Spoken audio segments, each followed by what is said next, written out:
Good afternoon. The committee will come to order. Without objection, the chair is authorized to declare recess at any time. Warning, I am very emotional. Before we proceed with our meeting, I want to take a moment and say that Mr. McGovern and his family remain in our prayers. For people who often tune into the Rules Committee, it can seem like there's a lot of conflict between our two sides, and that's certainly true on a policy level. But I think it's important, especially in these times, to remember that regardless of our disagreements about policy and the passion with which we argue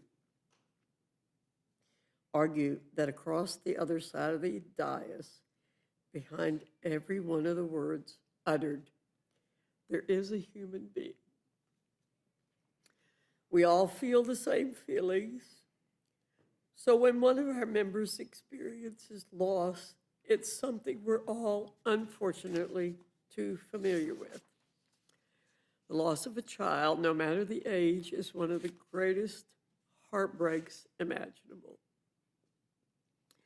I know that Molly was a very vibrant light within the McGovern family, and I am sure that everyone who was fortunate enough to know her, or even meet her, could tell how much of a wonderful human being she was. In this difficult time of loss, may Mr. McGovern and his family find continued comfort, peace, and strength from their faith and from those around them. With that, I turn to Ms. Scanlon for any comments she wishes to make. Thank you, Chairwoman Fox. I know I speak on behalf of our colleagues, past and present, when I say our hearts are with the McGovern family as they grieve the untimely passing of their beloved daughter, Molly. I've spent years listening to Jim glowingly describe Molly as an amazing young woman whose sense of humor was matched by her big heart and impressive intellect. Molly loved the Boston Bruins, problem I might have from Philly, but she loved all her Boston teams. She loved travel, dogs, and spending time with her beloved family, a family that gave her so much love and support and understanding that she was able to fly, to spread her wings, to share her light despite her health challenges. And of course, those of us who served with Jim enjoyed his discomfort when his cell phone would go off in Rules Committee meetings after Molly had changed his ringtone to sicko mode. Understandably, Jim can't be with us today, so I would like to read the following statement from him, his wife Lisa, and their son Patrick. Molly radiated pure joy. She lit up every room with her beaming smile, full of laughter, endless warmth, and a sharp wit that could disarm you in an instant. She was unbelievably funny, fiercely loyal, and wise beyond her years. Molly had a rare gift. She made everyone feel special because she genuinely believed everyone was special. She treated people with compassion and kindness, always standing up for the underdog and making fast friends wherever she went. Her love for the Boston Bruins was fierce, but it was no match for the love she gave so freely to her family and friends. If you ever met Molly, you carried a piece of her light with you. She had that kind of effect on people. Even as she faced a rare cancer diagnosis, she did so with relentless courage, optimism, and tenacity, refusing to let her illness slow her down. She had just finished a semester abroad in Australia. She passed away unexpectedly in Italy while visiting a good friend and his family. Molly will always be the soul of our family. We're so proud of her and so glad that so many people were touched by her incredible life. We love you, Molly. We miss you already. Of course, our hearts go out to Jim and his family at this difficult time, and we hope that they and the entire McGovern team know that they're in our prayers. I yield back. Thank you, Ms. Scanlon.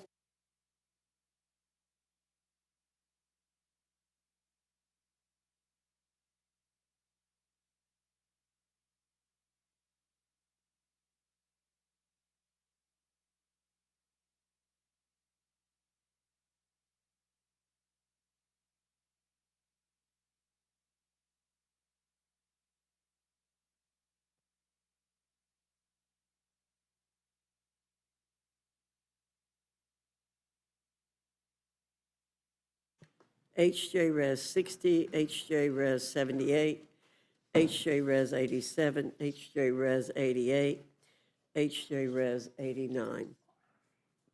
HJ Res 60 provides for congressional disapproval of a rule submitted by the National Park Service in the last administration relating to Glen Canyon National Recreation Area motor vehicles. The National Park Service holds a dual mandate that combines conservation alongside the offering of public recreation.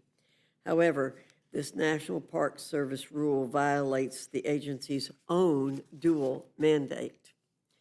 Many citizens in Utah live in areas that are locked in by national parks, and they rely on ATVs and other off-road vehicles to navigate freely. This Park Service rule would strip them of that ability. The National Park Service's recreational mandate must be upheld and not contorted through misguided Park Service rules, such as the one that caters to the demands of environmental activists while depriving citizens of navigating freely. This Park Service rule is opposed by locals in Utah, and it is our responsibility to listen to them and nip the bad rule in the bud. HJ Res 78 provides for congressional disapproval of a rule submitted by the United States Fish and Wildlife Service relating to, quote, endangered and threatened wildlife and plants, endangered species status for the San Francisco Bay Delta distinct population segment of the long-fin smelt, end quote. While the listing of smelt as an endangered species may seem trivial on the surface, it does hold serious negative implications for the people of California and the entire region. This designation imposes new restrictions on the Central Valley Project and the State Water Project, thereby threatening California's water supply. It would send up to 200,000 acre-feet of water from California straight into the ocean and constrain a precious resource that could be stored for the future use of Californians to fight fires, droughts, or preserve the area. This detrimental rule from Fish and Wildlife must be quashed, and the voices of everyday landowners, farmers, and victims of government mismanagement must not be silenced.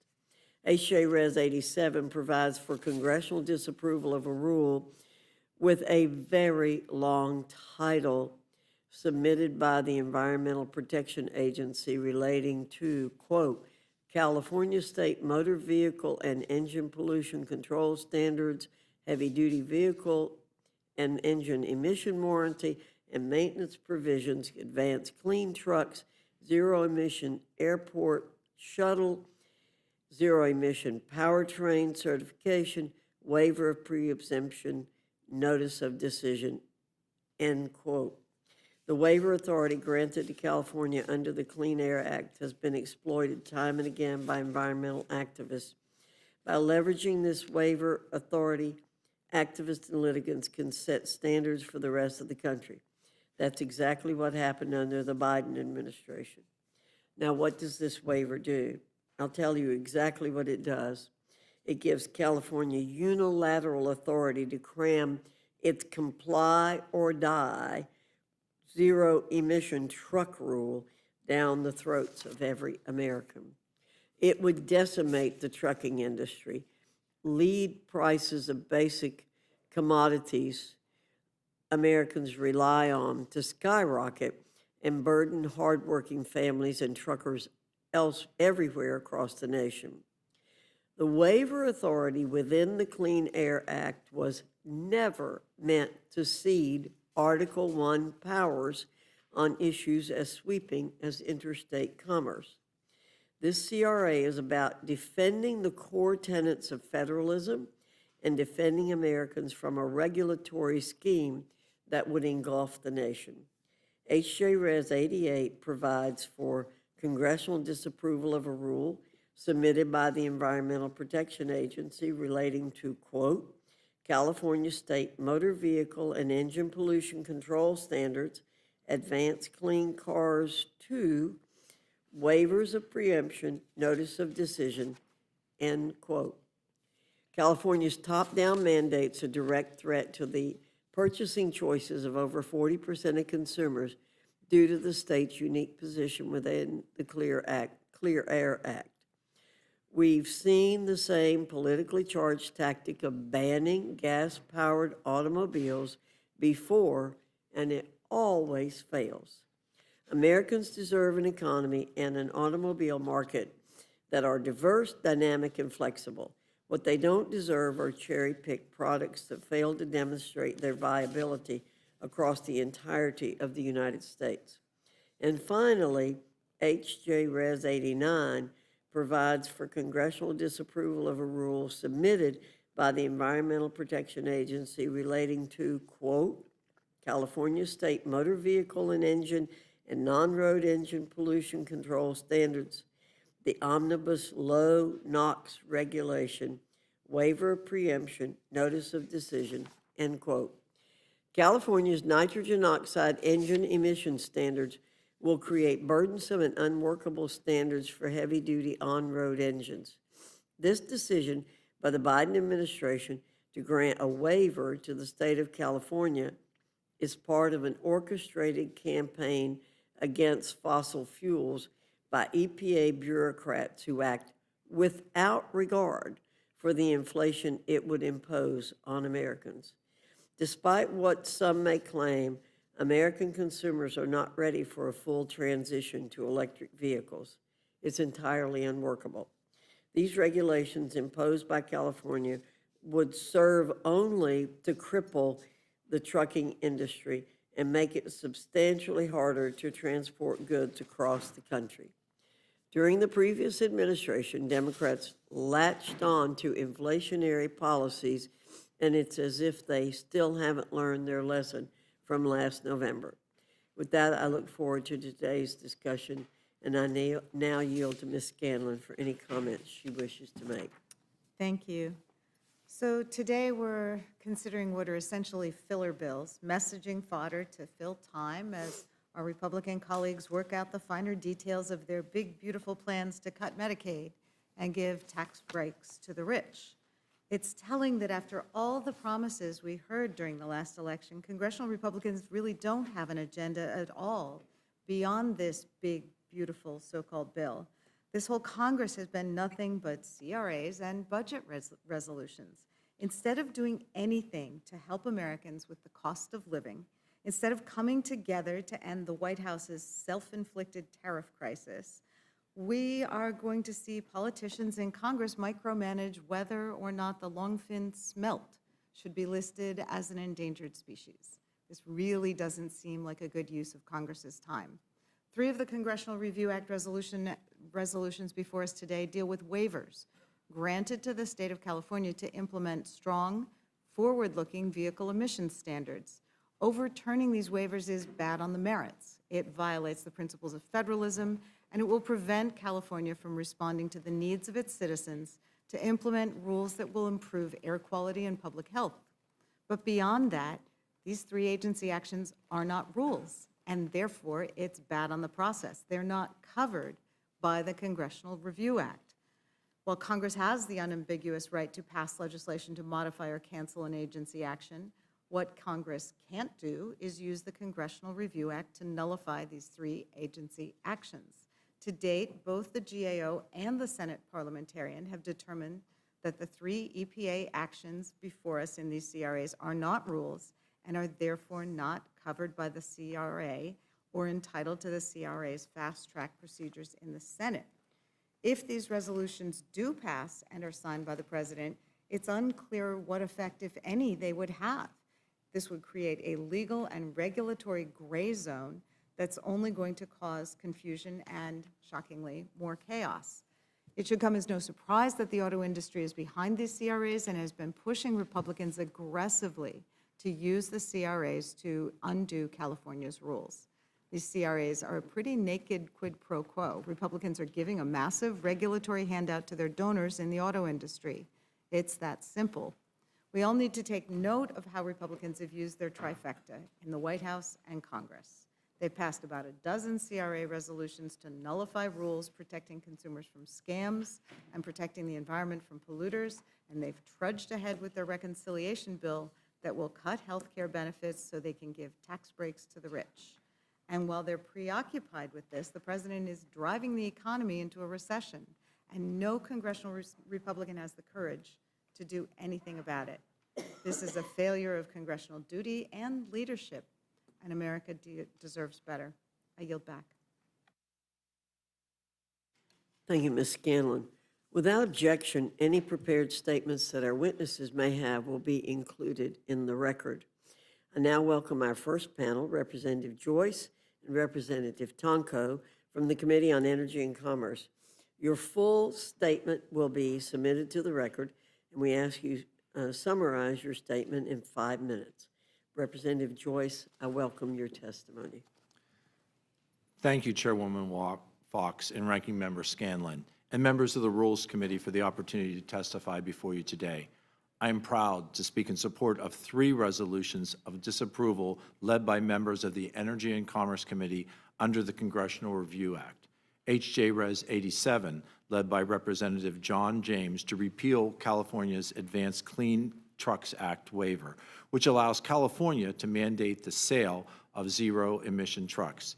H.J. Res. 88, that I introduced to repeal California's Advanced Clean Car 2 Act waiver, which allows California to ban the sale of gas-powered vehicles by 2035, and H.J. Res. 89, led by Representative Jay Obernolte, to end California's implementation of its most recent nitrogen oxide engine emission standards, which create burdensome and unworkable standards for heavy-duty on-road engines.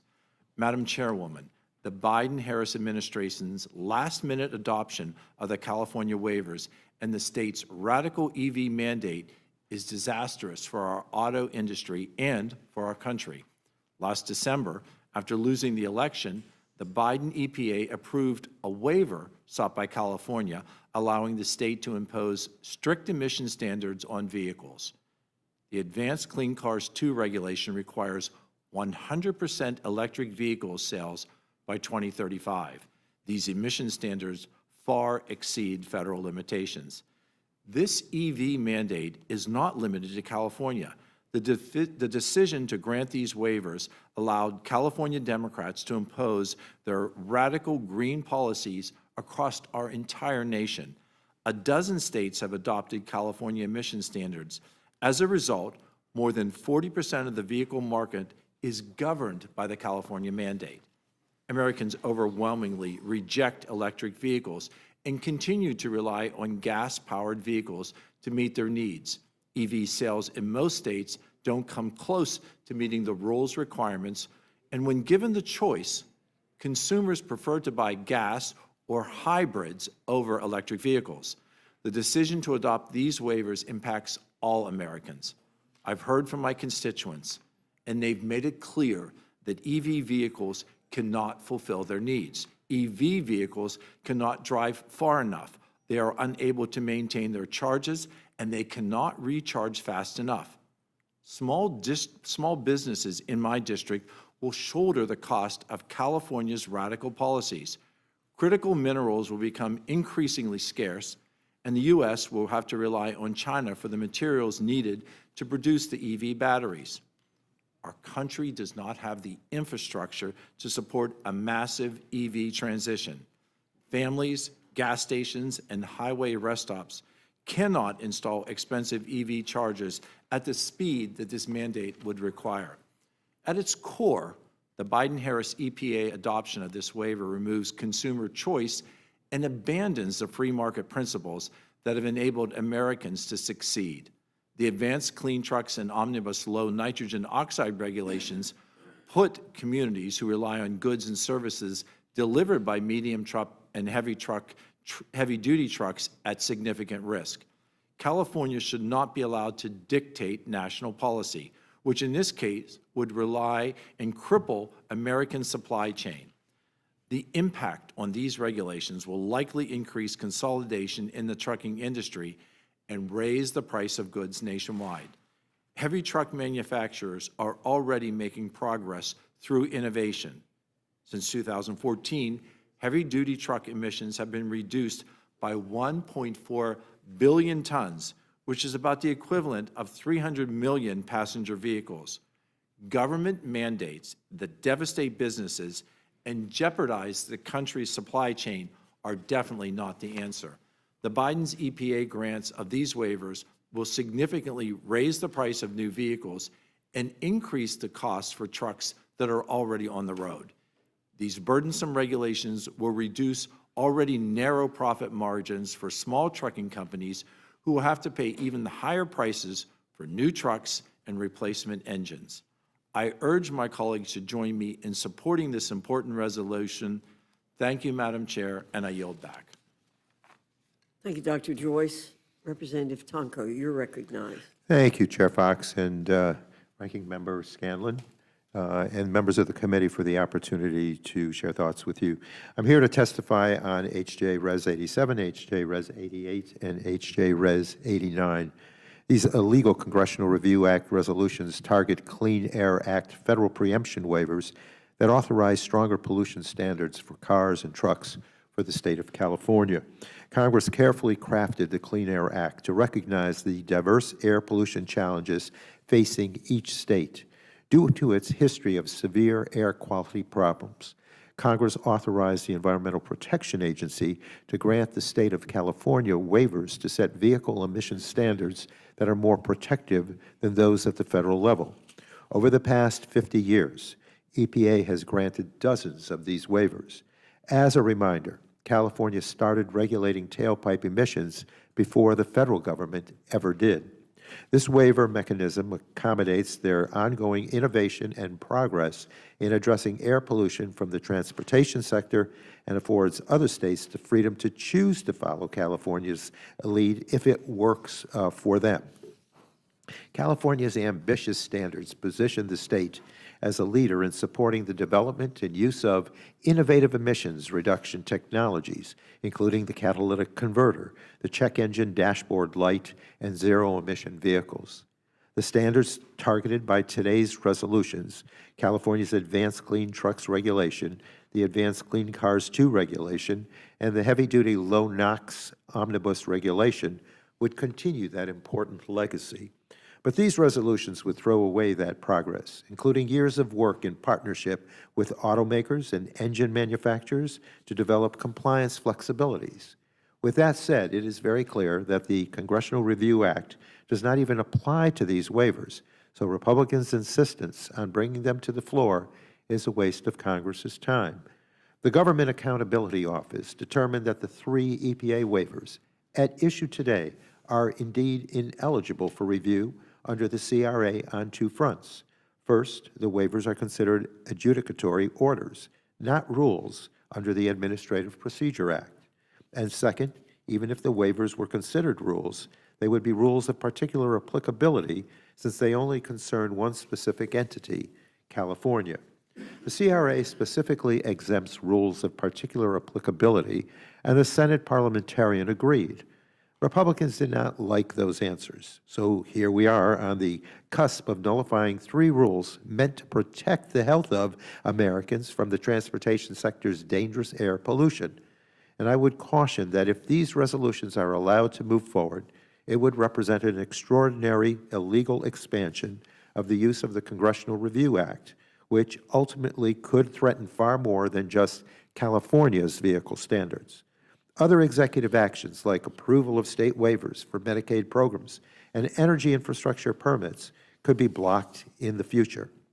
Strong vehicle standards protect Americans from expensive and volatile fossil fuel prices and accelerate the adoption of cleaner vehicle technologies to help us compete and compete globally. Instead of attacking California's vehicle programs, Congress should focus on supporting market innovation, preserving U.S. competitiveness, and providing regulatory certainty for the clean vehicle industry. When Republicans oppose investments in American EV manufacturing and push regressive anti-electrification policies, they are advocating for the U.S. auto industry to stand down, thus allowing China to win. These resolutions are a ploy to distract hardworking Americans from the fact that President Trump is single-handedly destroying our economy and driving up costs, including those on vehicles. Eliminating these waivers will further poison our air, increase costs for American drivers, limit consumer choice, and allow our competitors to win in the transition to a clean energy economy, especially across those electric vehicle supply chains. These resolutions are a lose, lose, lose across the board. And so I strongly oppose H.J. Res. 87, H.J. Res. 88, and H.J. Res. 89, and I do look forward to any questions and comments you have. With that, I yield back, and thank you, Madam Chair. Thank you, Mr. Tonko. I recognize myself. I want first to talk about the Clean Air Act waiver and the CRAs. Under the Congressional Review Act, Congress made itself responsible for determining the eligibility of rules. Senate rules makes clear that challenges to the privilege of a CRA joint resolution of disapproval occur immediately without debate and at a majority, 51 vote threshold, as with any other appeal of the ruling of the chair. To put it bluntly, the Rules Committee is not the Senate. GAO is not the Senate. The Senate parliamentarian advises the Senate. So this entire debate is a distraction designed to take the House off course, but we're not going to fall for that.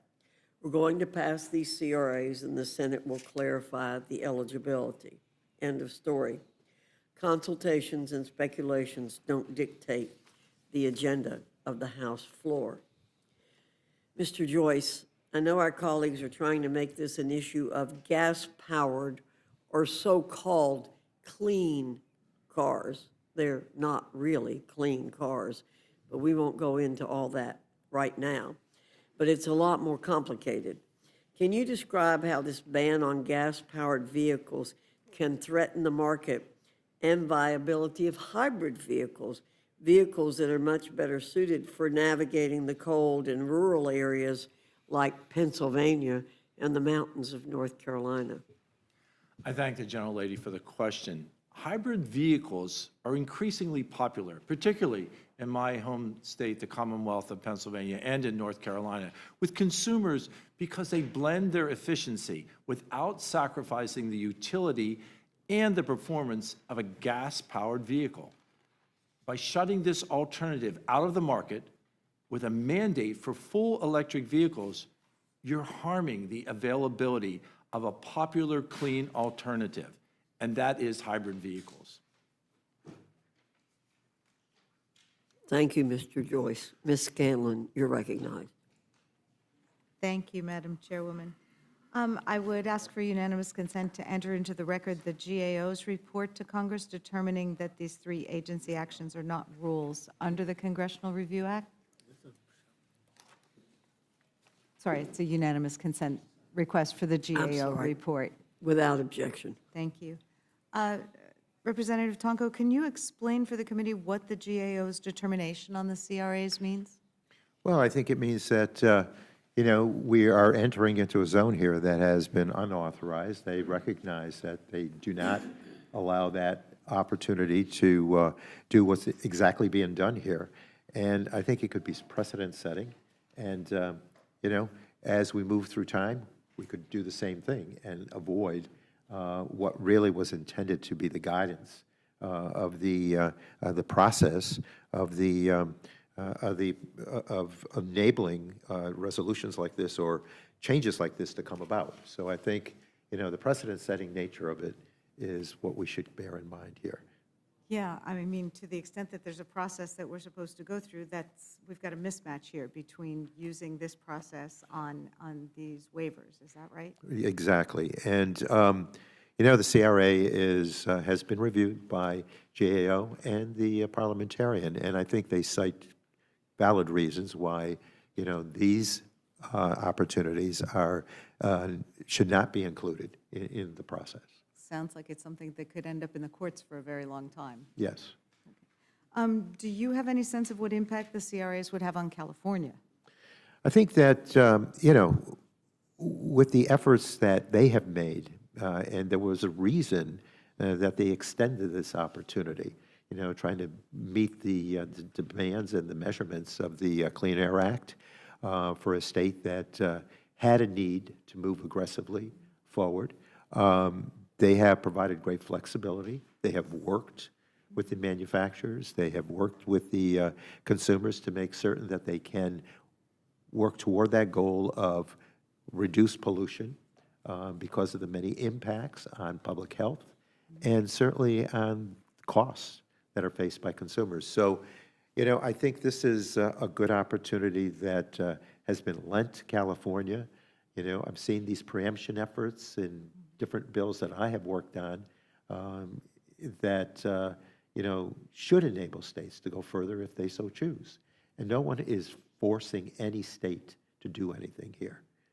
There's the flexibility to modify what California standards are to meet your state's needs, to accept all of the standards, or to reject all of them. There's no forced activity here. And I think, again, the flexibility that has been provided with the manufacturing base and the engine manufacturers, the opportunity here is meeting a demand that is essential and providing for states to fit it to their own opportunity, thereby abiding by the concept of states' rights. Mm-hmm.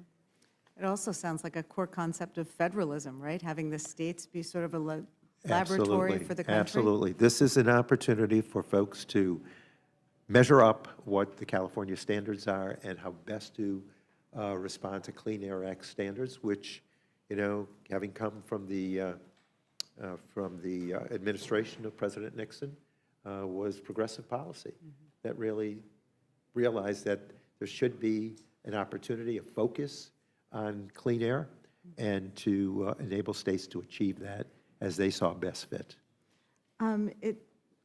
So California is our largest state. There's roughly, 39 million, 34 million people there. And it's not the only state that has adopted these standards, is it? I think my colleague from Pennsylvania said 12 or 13 other states have adopted these standards. Right. So, and they did so willingly and out of essential need and to improve situations in their given states. So, the whole effort for states' rights should be preserved here.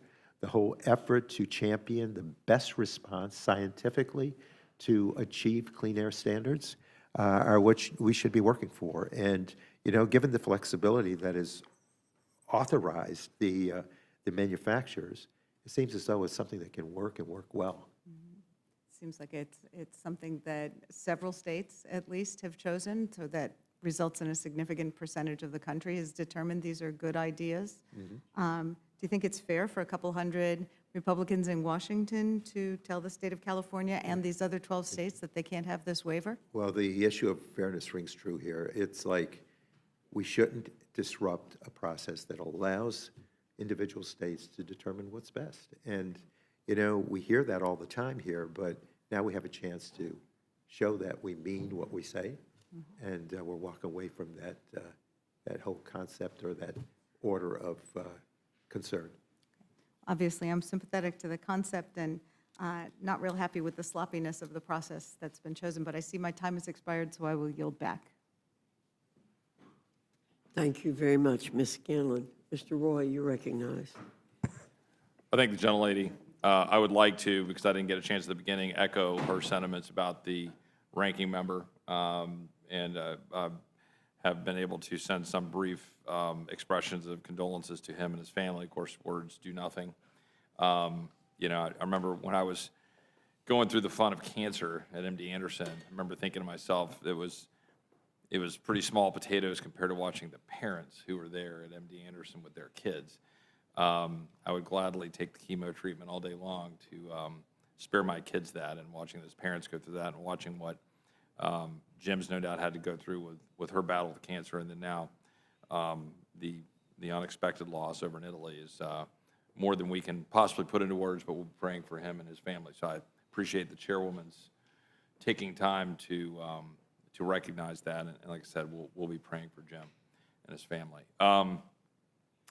On the subject at hand, I'll move pretty quickly. I mean, I think I would just ask the gentleman from Pennsylvania, you know, I always love it when my colleagues on the other side of the aisle want to start giving some lectures on federalism.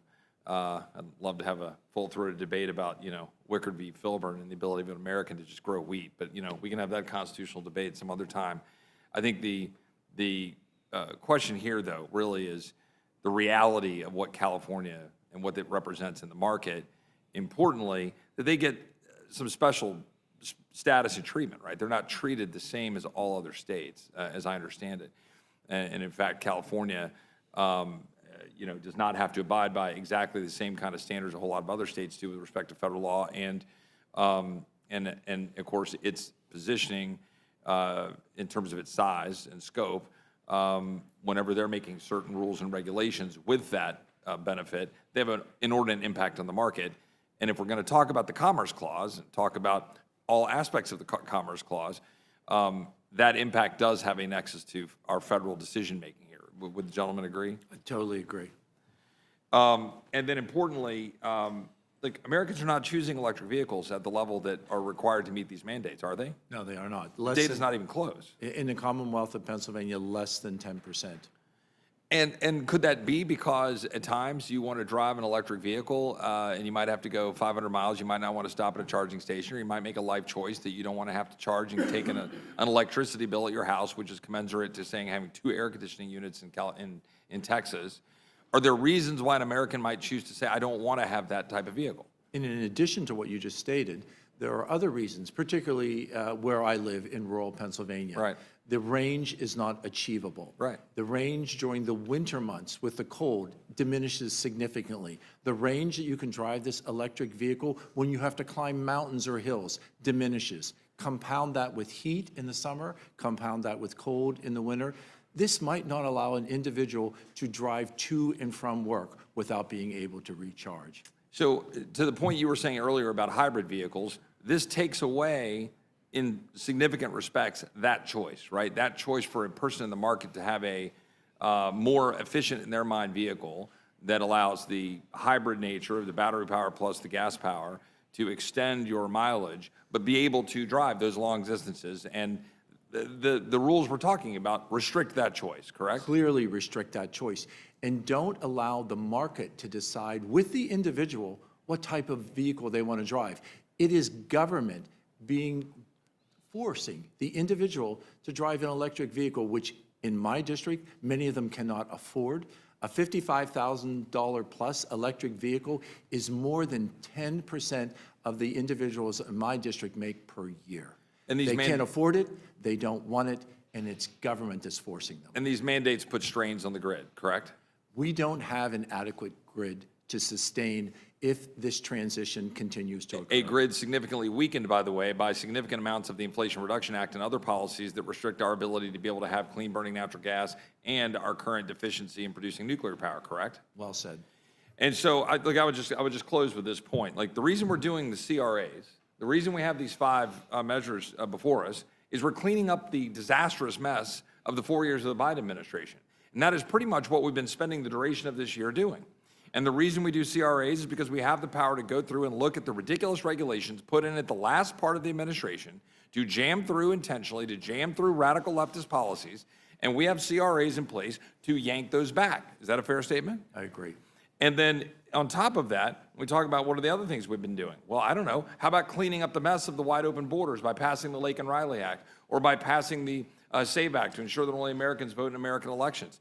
What about doing all of the things that we need to do with respect to the disasters created with the radical judges with injunctions that we passed right before the Easter break? There are things that we're moving forward, but most importantly and most notably is undoing the damage of the so-called Inflation Reduction Act, which is massively subsidizing billion-dollar corporations, subsidizing Chinese corporations, all at the expense of American ability to have a strong grid, American choice, the ability of Americans to be able to afford their vehicles, Americans to be able to afford the cars of their choice, get inflation down. That's what we're doing. That's what these acts are doing, undoing the damage. I yield back to the... Thank you, Mr. Roy. Mr. Neguse, you're recognized. If I might, Madam Chair, if you might go to Mr. Scott next and just give me a minute. or perhaps go to Ms. Ledger-Fernandez? I'm more than happy to do Thank you that. so much. Ms. Leisure-Fernandez, you're recognized.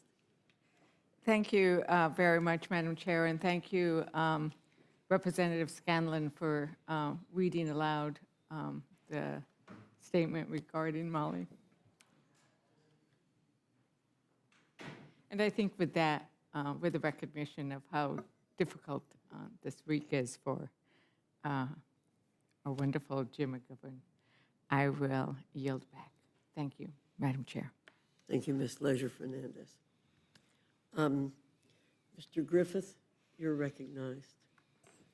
Thank you, Madam Chair. I'm going to echo a little bit of what my friend from Texas just said. It's kind of interesting. The argument is this is not a rule, and I hearken back to Jefferson. I wish we still had that, talking about what the Senate's going to do. And if you look at Jefferson's Manual of Parliamentary Practice and Procedure, they actually banned for most of the time of this republic a discussion and debate of what the other body might do, because each body is to be an independent body, make its own decision. And what we're doing here today is that the United States House of Representatives is making its own decision. Let the Senate make its decision. And the last time I checked, my colleagues on the other side, Madam Chair, they were arguing left and right that we shouldn't have unelected people making huge decisions for the country. And now they're saying these unelected people made a huge decision for the country and Congress has no power to undo it. Wow. Talk about hypocrisy. I mean, which way is it, Madam Chair? I'm having a hard time figuring out which way they want it.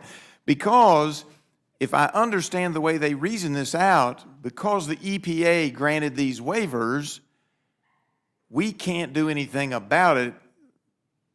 And I would submit, unless we pass a whole new law, that's what they're basically arguing. And I would submit that's illogical. But I would also submit that perhaps if that's the case, and I accepted their argument as real, that the current EPA could revoke those waivers and change that, because it's not a rule, doesn't fall under the purview of a rule. So what is it? Is it enforceable if it's not a rule? I don't know the answer to that question, Madam Chair, but if it's a non-rule that is enforceable, would seem that Congress ought to have a role in it, and the CRA is the way that Congress chose to do it.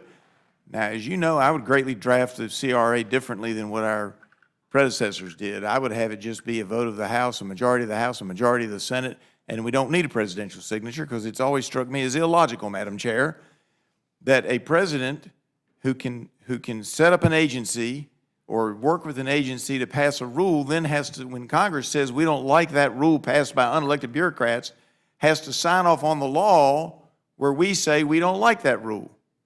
And that's why you get most of these in the beginning of a new administration. So it's just very perplexing to me that we're going through this. And then let me echo this as well.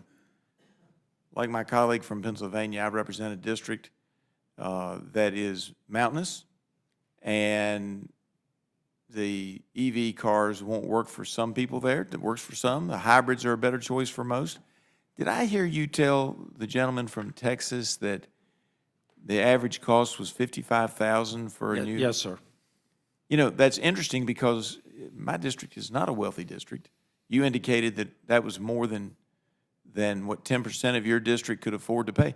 The average income, the average household income in my district is just over $50,000, so less than the cost of a new EV car. But where we're moving, and the state of Virginia wants to, at least some of my colleagues on the other side of the aisle in the Virginia legislature want to move towards the same standards that California has, and what they're going to end up doing is they're going to end up doing to gas-powered automobiles what was done in Havana right after, for 4 or 5 decades after Castro, thank you. Castro took over, and that was they were constantly having to repair all the old cars because they couldn't get the new ones. Well, in my district, they aren't going to be able to afford the EV vehicle. And what normally happens is they buy used vehicles. And am I not correct that, I would ask the gentleman from Pennsylvania, am I not correct that in some cases, the batteries cost $4,000-$5,000 just if you need to replace the battery on a vehicle, an electric vehicle? You are correct. And just a point of clarification earlier, that $55,000 is the average income also in my district. Oh, okay. So the 10%, I misstated that. It is, our districts are similar in that regard. The ability of these hardworking constituents are not going to allow them to afford to purchase an EV even if they wanted it. And even, I would submit, if used, because we don't know the full extent of the battery life, it's not like you can look at the odometer and figure out how many miles are on the engine per se, because the battery life depends on whether or not it's been driven over mountains in cold temperatures, et cetera, et cetera. That all affects, so you can't look at it and say the battery is going to last X number of years for sure, because the way it's used, how it's driven, and particularly the cold temperatures and the mountain inclines wear on the batteries, not just that they use up that electricity faster, but they wear the batteries down faster too. Am I not correct on that? You are correct. And so what happens is somebody's faced with having to buy a used vehicle, but then some of them are going to have to worry that that battery, it's like throwing the dice at a casino, that battery may not actually function very long, and so they've got the chassis, but now they've got to spend another $4,000 or $5,000 to get a new battery for a car that they only paid $4,000 or $5,000 for in the first place, because that's not unusual to find a car being sold for between $5,000 and $10,000 in my district, because that's what they can afford, for particularly if they're looking at a second car in the household. That's about all they can afford, and now we're going to price them out of that market. Am I not correct? Am I not seeing that correctly? You understand it clearly. All right. Madam Chair, I think I've made my point. I yield back. Thank you. Thanks for always giving us a history lesson from Mr. Jefferson. We enjoy those a lot. And I like your version of the CRA better than what we're dealing with. Mr. Neguse, you're recognized. Thank you, Madam Chair. First, I just want to join the chairwoman and Ms. Scanlon in offering my condolences to our dear friend Jim McGovern. And hard to put in words, I think, the depth of sadness that I know we all feel on his daughter's passing. And we know that Molly was deeply loved by everyone that came into her presence. And we're praying very hard for her and Lisa and Jim and their entire family.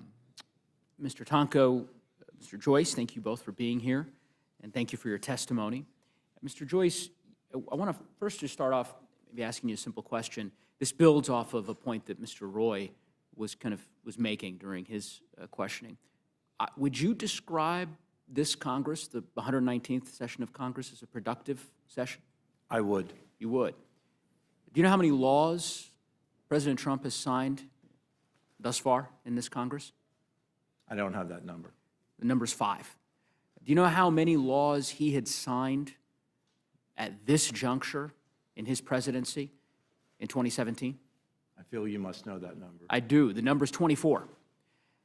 It just so happens that this president has signed the fewest laws of any president at this juncture in his presidency in the modern history of the country. Now, perhaps you define that as productive in terms of this Congress, but the myopic focus you all have taken on CRAs, in my view, obfuscates from the dearth of any substantive policies that we've been able to work together on over the course of these last 4 months to actually address the challenges that the American people are facing. But you may have a different definition of productive than me, it sounds like.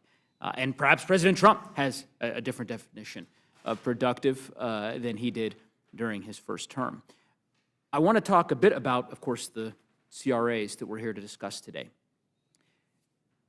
Help me understand your rationale for the constitutional underpinning of this CRA, right? So that is to say, do you believe that the EPA had the power to grant the waivers that they did to the states, or is it your position that the EPA did not have that authority?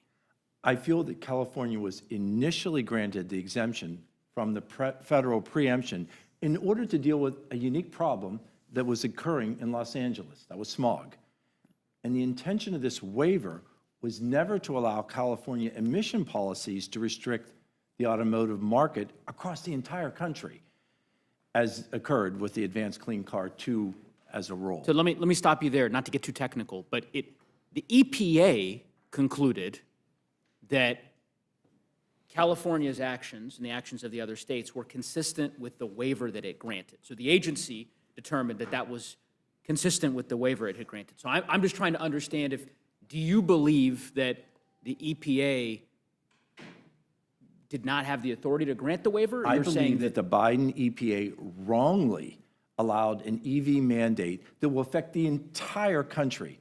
Congress, we in Congress, not California, is the only body that can regulate the interstate automotive market.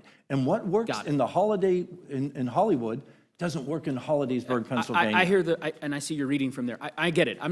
These aren't gotcha questions. So I think you answered it. I think your point, what you're saying is that you don't believe that the Biden administration, the EPA under the Biden administration, had the authority to grant the waivers that it did to these states. I do not. Okay.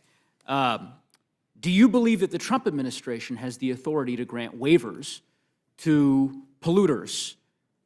I do not believe that the Trump administration is granting waivers to You don't? polluters. I do not. Are you familiar with this new announcement? I'll read you this article. This is just from 2 weeks ago.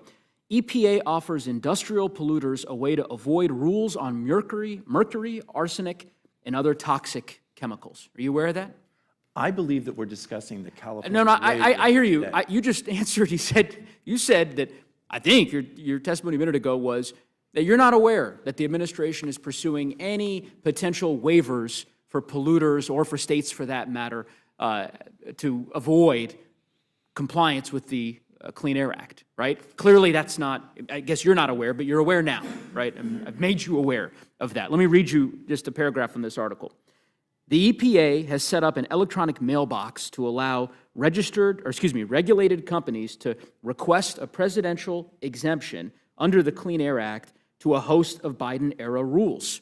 Companies were asked to send an email by Monday seeking permission from President Donald Trump to bypass the new restrictions. This is a part of, a quote, a push to roll back dozens of environmental regulations. The Trump administration is offering coal-fired power plants and other industrial polluters a chance for exemptions for requirements to reduce emissions of toxic chemicals, such as mercury, arsenic, and benzene.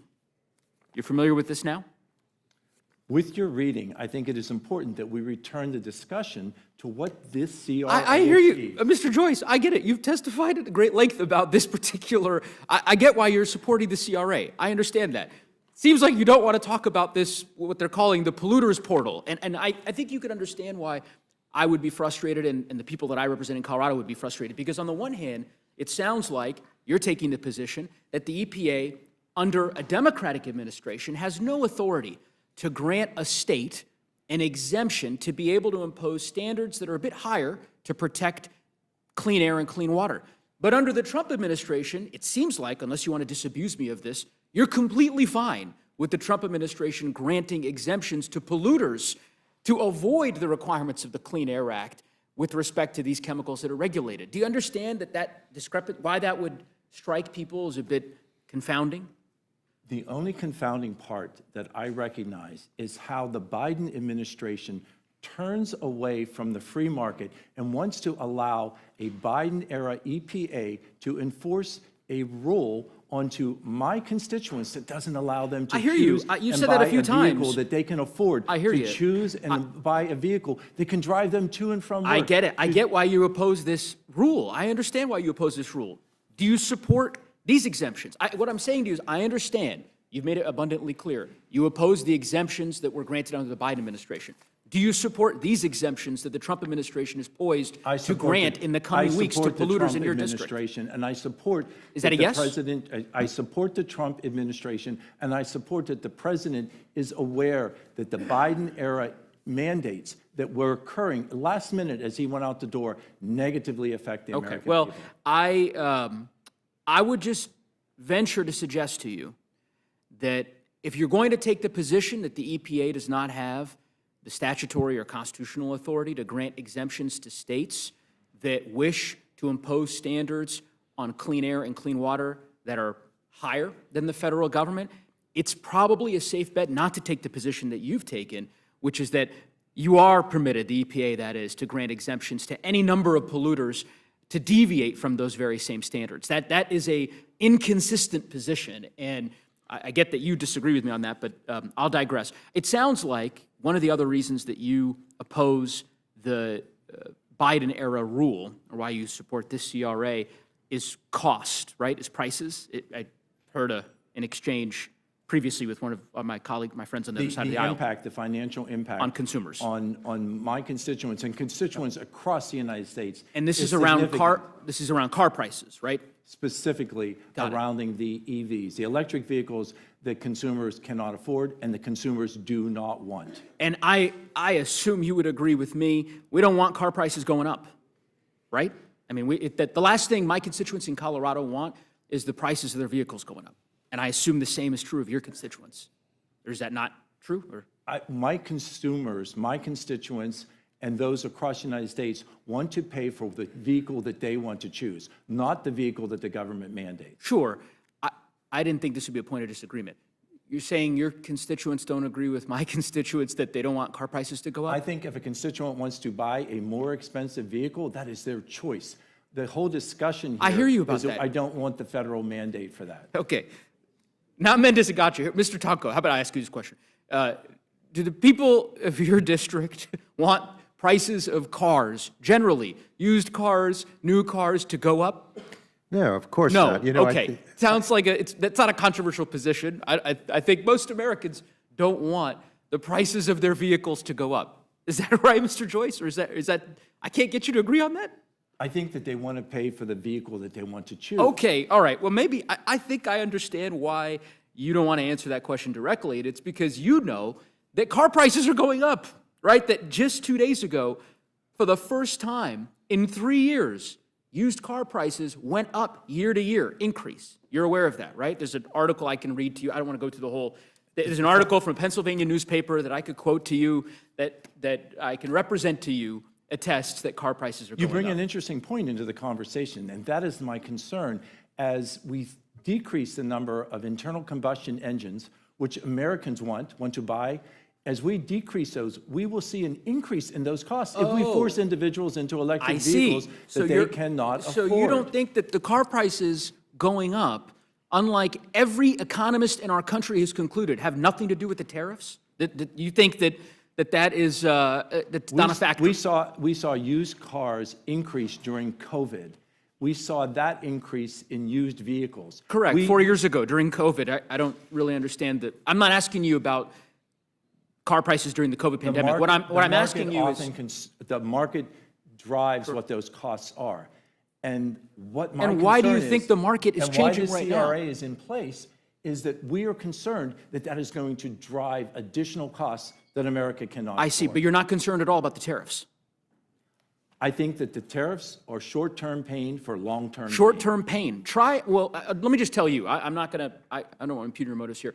I can just tell you that my constituents in Colorado didn't sign up for the short-term pain that you're apparently comfortable with. They don't want car prices to go up. And the fact that you can't bring yourself to just even agree with me on that premise, the notion that generally speaking, we should try to keep costs low, to me speaks volumes. No one here is prepared to defend President Trump's reckless tariff policies and yet simultaneously refuse to concede to the reality that these policies are wreaking economic havoc in communities in Colorado and in your communities, sir. And I understand that we have a policy disagreement about this CRA, but what I am telling you is that for the first time in 3 years, used car prices on average went up 2 days ago. And there's a reason for it. So the reason is Mr. Trump's policies, not a CRA that just went into effect. So with that, Madam Chair, again, I appreciate your indulgence and giving me the opportunity to say a few words here. And I thank both gentlemen for testifying, and I yield back. Thank you, Mr. Neguse. Mr. Scott, you're recognized. Thank you, Madam Chair. I'm just amazed at the Democrats' ability to find a way to blame anything and everything that happened on any given day or week or month on President Trump. It's just baffling to me. But I don't have any questions, Madam Chair. I think this is pretty simple and good policy. We don't need the government telling us which kind of cars we should and shouldn't buy. And this, again, gets back into the Democrat philosophy of more government control. That's what they believe. More government control is better for your life. And I think most Americans have rejected that in the last election. Thank you, Mr. Scott. Mr. Norman, you're recognized. I, too, extend sympathy to Jim McGovern. That's, no parent should join that club. So I feel for him, I really do. Puts all this pretty much in perspective, really. You know, what amazes me, and what you said, Austin, is my Democrat colleagues continue to side against 77 million people that voted for a man who wanted a change for the last 4 years. It's been horrendous what we've been through, and the government regulations and bureaucratic mess that he's left this country in have been unbelievable. Morgan, you mentioned the price of batteries. Went to the post office, and a friend of mine had bought a Tesla, and I think it had it 2 years, and I said, what are you going to do with it? He said, I got to buy batteries. It was a small Tesla. I don't know the model numbers. You know what the price of the batteries? $20,000. He paid $55,000 for the car. Could he afford it? No. Could he afford the batteries? No. What's he going to do? He can't put gas in it. But it goes back to the question, let the American people decide. What made this country great wasn't government. Government takes from the American people. What makes this country great is free enterprise. I can't imagine the people of California putting up with these kind of regulations across the board. But how they elect officials that let more government control the type car they drive. The last car my son-in-law drove was an electric vehicle that they're trying to sell him. It slammed on brakes when a sensor went off, and how he didn't have a wreck.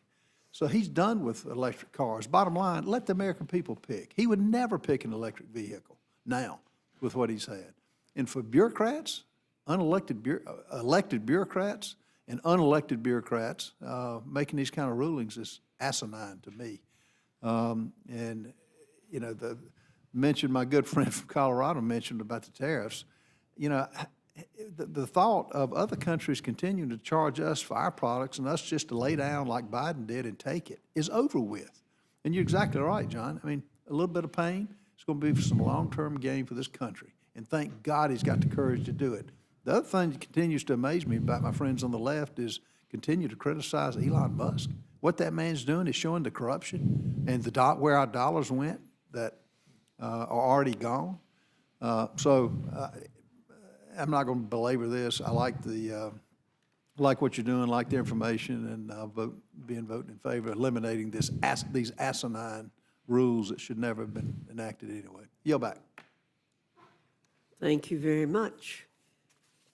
There being no further questions, I will dismiss this panel and thank you both again for coming today and being here with us. We will see you on the floor. Thank you, Dr. Fox. Thank you. Thank you, Paul. Good Good to be with you. Good to be with you.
from the Committee on Natural Resources.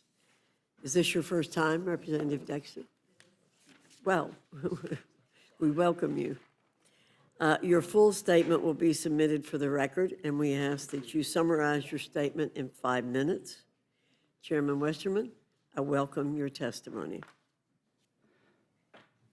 Chairman Fox, thank you for holding the hearing today, and I appreciate this opportunity to testify before the Rules Committee again. And first, I want to thank my colleagues, Representatives Malloy and LaMalfa, for working with our team to advance these resolutions.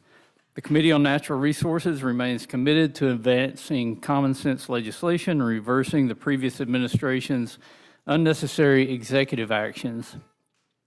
H.J. Res. 78 will deliver on President Trump's promise to turn on the taps in California by undoing a flawed Biden-era rule listing the longfin smelt as endangered.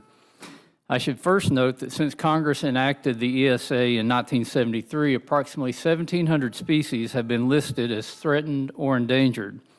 However, only 3% of listed species have been classified as recovered and delisted. Based on this abysmal track record, listing the longfin smelt under the ESA is more of a lifelong sentence than a saving grace. This erroneous listing is entirely focused on the San Francisco Bay Delta population of longfin smelt. It ignores the fact that this species currently inhabits the entirety of the bay, occupying all its tributaries and successfully spawning in all types of water conditions. The facts demonstrably show the species is not at risk of extinction. The Biden administration only finalized the listing after a pressure campaign of weaponized litigation from radical environmental groups. While the scientific merits of this listing are weak, its effects are anything but. California water supplies are already bound in layers of red tape, and the listing tightens those chains even further. Due in large part to restrictions imposed by the ESA, many farmers are receiving half of their federally allocated water supply. America depends on the food that is grown in California's Central Valley, and we need to provide immediate relief to these agricultural communities so they receive the water they desperately need and are entitled to receive. Thanks to the work of Congressman LaMalfa and the Republican members of the California delegation, we're removing unnecessary regulatory burdens preventing farmers from accessing their water resources. I'm also here today to testify on behalf of H.J. Resolution 60, an important continuation of the Committee on Natural Resources work to restore multiple use and public access to our federal lands. Southern Utah is home to many of America's most majestic and stunning natural wonders, from the canyons of Zion National Park to the sweeping vistas and otherworldly terrain of Arches. In a state full of outdoor recreation opportunities, one of the most cherished locations for exploration is the Glen Canyon National Recreation Area. Before it was officially designated as a recreation area by Congress, off-road enthusiasts had been heading out to conquer the rough-hewn trails and unique terrain this area offers. In support of outdoor recreation, the National Park Service worked to expand off-road recreation opportunities as recently as 2021, but was quickly beaten back again by radical environmental litigants. The Biden administration later issued a rule restricting off-road activity in the recreation area, overturning decades of precedent and dramatically limiting public access. Congresswoman Malloy's efforts will overturn this draconian rule and reopen dozens of miles of prized off-road trails for Utahns and all Americans to enjoy. I urge the committee to report an appropriate rule so these resolutions can be considered in the House. Thank you, and I yield back. Thank you, Mr. Westerman. Representative Dexter, you're recognized. Thank you very much, Madam Chair. Chair Fox and Ranking Member Scanlon, I think, whoever serving, House Joint Resolutions 78 and 60 are deeply misguided attempts to overturn science-based and legally sound conservation rules, all for the sake of political fever. House Joint Resolution 60, I wasn't sure if you were using it, so I didn't turn it on, sorry. House Joint Resolution 60 would cancel a National Park Service rule managing motor vehicle use within a small, fragile area of the Glen Canyon National Recreation Area, a stunning expanse of canyons and desert landscape stretching along the Colorado River in southwestern Utah. Surrounded by Grand Staircase Escalante National Monument and Canyonlands National Park, Glen Canyon's 1.25 million acres offer extraordinary backcountry recreation and protect significant cultural resources. It is a true jewel of the national park system. The rule targeted today didn't come out of nowhere. Planning back in 2007 was initially concluded with an overly permissive Trump-era record of decision in 2018. Only after litigation and settlement did the National Park Service, or the Park Service, finalize the balanced rule targeted by this resolution. The rule carefully balances visitor access with the long-term stewardship of park resources. Despite some rhetoric we may hear, the Park Service has not shut off access for off-road vehicles. Quite the opposite. The rule allows off-road vehicle access on 388 miles of roads within the park, only closing access to approximately 6% of the existing roadways to protect sensitive cultural and ecological sites. And even those closures maintain access for street legal vehicles. It's also worth noting that Congress has never before used the CRA to overturn a Park Service management rule like this. Using it here could lead to serious unintended consequences. When Congress uses the CRA to overturn a rule, then the agency is prohibited from ever using a substantially similar rule. But if the Park Service cannot ever issue a rule on this matter, then it could be forced to close Glen Canyon to off-roading altogether. If access is the true concern, the CRA is a reckless and ill-suited tool. House Joint Resolution 78 is equally troubling. It would nullify a U.S. Fish and Wildlife Service rule that lists the Bay Delta longfin smelt as an endangered species, despite overwhelming scientific evidence that this population faces extinction without intervention. If Congress invalidates this listing under the Congressional Review Act, it would permanently block those federal protections, no matter how close to extinction the species gets. Rather than confronting real challenges facing Western water systems, years of over-allocation, a changing climate, and aging, crumbling infrastructure, this Congress is scapegoating a single struggling fish species. The longfin smelt didn't create California's water crisis, yet here we are, debating a symbolic resolution that will do nothing to provide real relief to farmers in California communities. If House Republicans were serious about supporting farmers, they would do something to respond to this administration that's incited a global trade war that's hammered American agriculture. They would assert Congress's power of the purse and do something about the illegal Elon Musk cuts to federal crop purchase programs supporting America's farmers. And House Republicans would be protecting, not threatening, IRA investments in drought resilience and wildfire prevention in the West. Instead, this resolution wastes time and injects more chaos into an already fragile Western water system. We need more science, not less. Real solutions, not scapegoats. I urge the committee to oppose taking these wrong-headed and time-wasted resolutions to the House floor. And thank you, Mr. Chair. I yield back. Gentlelady yields back, and now recognize Ms. Fishbach for her question. Thank you, Mr. Chair, and thank you both for being here. And Chairman Westerman, we've seen the Democrats continue to weaponize and abuse the Endangered Species Act. Often radical environmentalists ignore scientific evidence and list or keep species on the list with no consideration for the larger impact on local residents and ecosystems. I can tell you in Minnesota, and I'm sure you're aware of it, we have seen this issue firsthand with the refusal to delist the gray wolf, which by every measurable standard has more than fully recovered. But today we're considering the resolution relating to the listing of the longfin smelt, a fish that never belonged on the endangered species list and whose listing has resulted in reduced water pumping for the people of California. Mr. Westerman, can you talk about the status of the longfin smelt and why this listing isn't necessary, and maybe add a little bit about what the real impacts on the people of California are? Thank you for that question, Representative Fishbach. And, you know, you mentioned, we hear talk about the science a lot. Well, this decision was made in those great academic halls of a district court in Washington, D.C.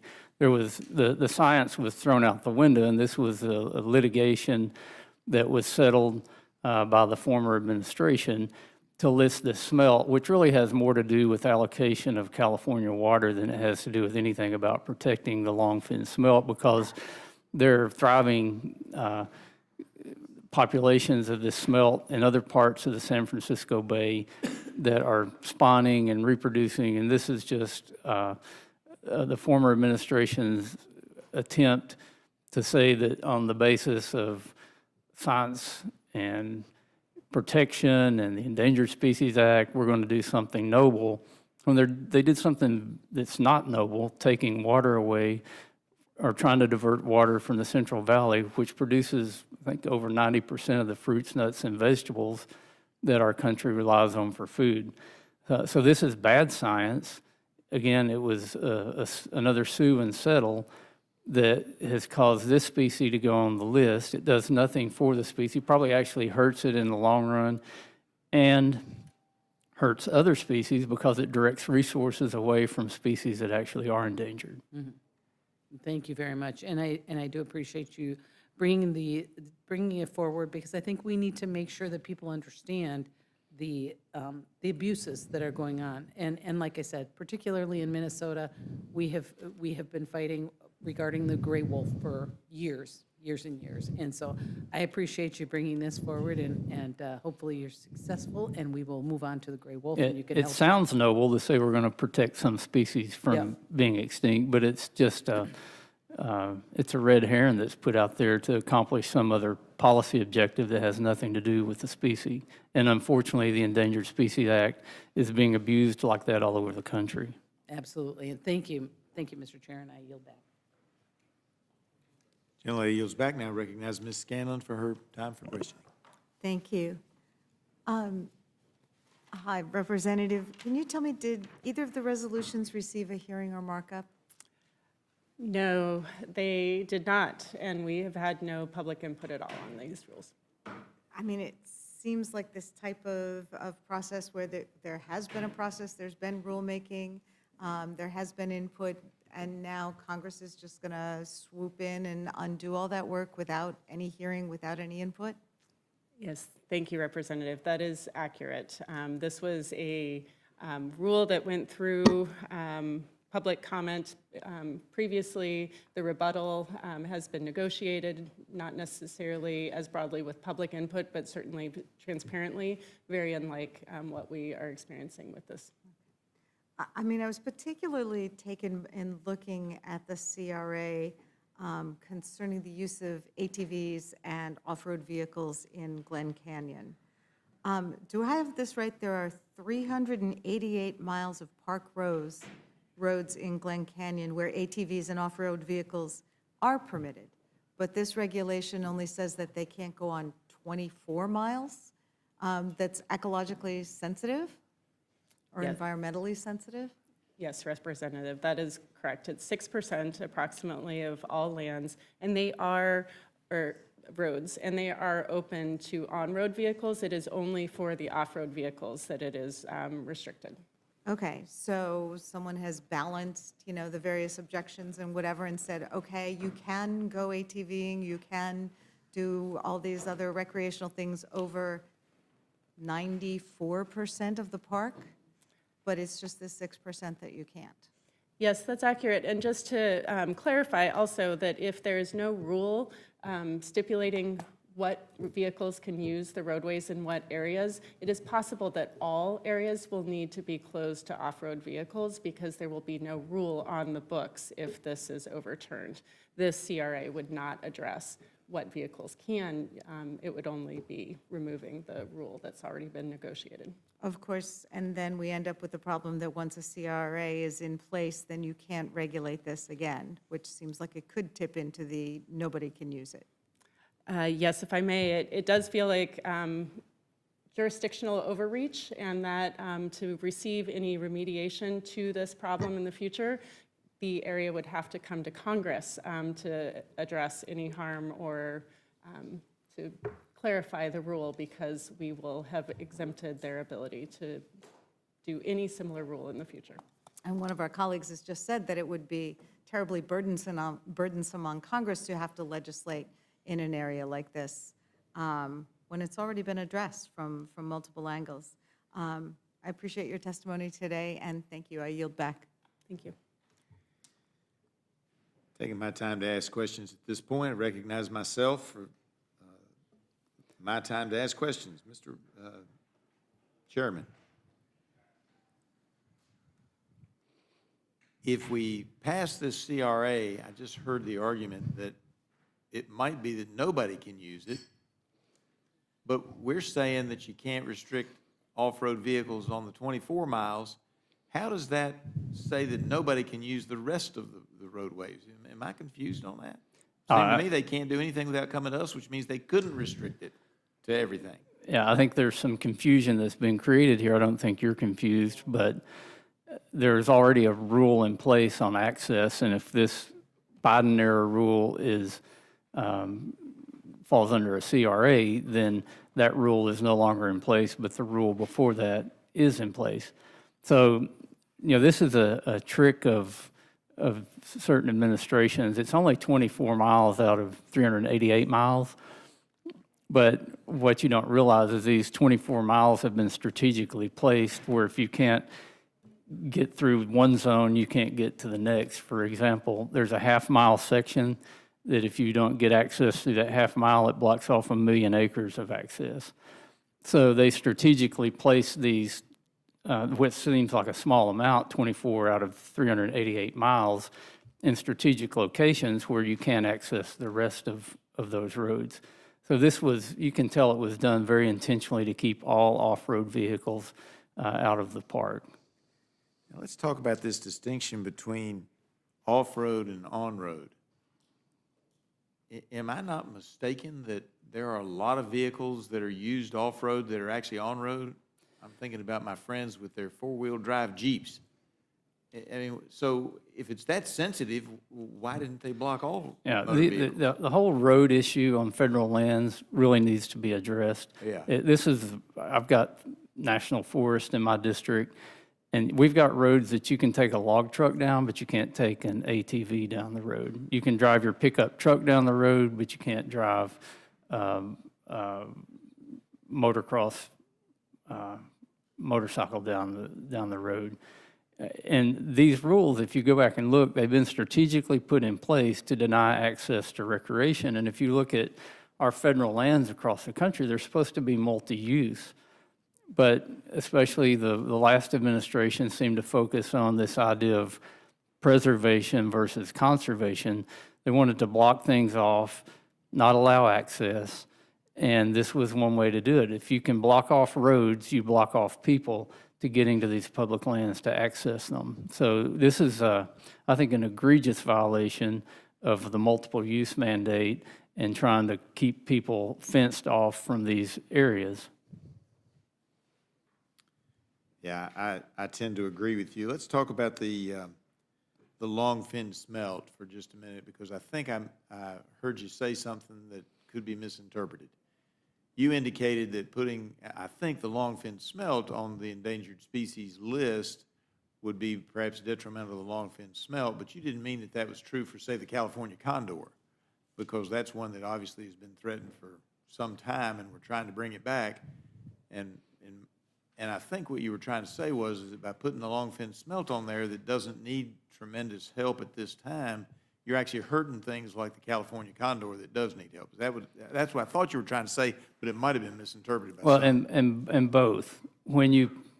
It's another tactic to just do all these listings to get species listed on the endangered species list. U.S. Fish and Wildlife then has to devote resources to these listed species, which it takes resources away from species that really are endangered.